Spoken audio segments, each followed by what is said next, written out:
Ramdam na ang hagupit ng bagyong Opong sa ilang lugar sa bansa. Pinasok na ng baha ang paaralang ito sa Maasin, Southern Leyte. Dulot po yan ng walang tigil na ulan. Pinasok na rin ng tubig ang ilang bahay sa bayan ng Macrohon. Tumungtong na sa upuan ang ilang residente. Sa Ormoc City, Leyte, nilabas na ng CDR-RMO ang mga rescue boat para ilikas ang mga residente kaninang madaling araw.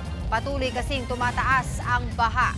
Sa Ormoc pa rin, rumaragasa ang tubig sa highway sa barangay San Isidro. Kita naman sa video na ito ang malakas na ulan at hanging dala ng bagyong Opong sa Calbayog City sa Samar kaninang madaling araw. Ngayong umaga, naobserbahan ang mamulang-mulang kalangitan sa Calbayog City. Humina na rin ang pag-ulan sa lugar. Mga kapatid, Angela Lagunsad Castro po para sa komprehensibo at makabuluhang balitaan at talakayan. Mag-follow at subscribe na sa social media pages ng News 5.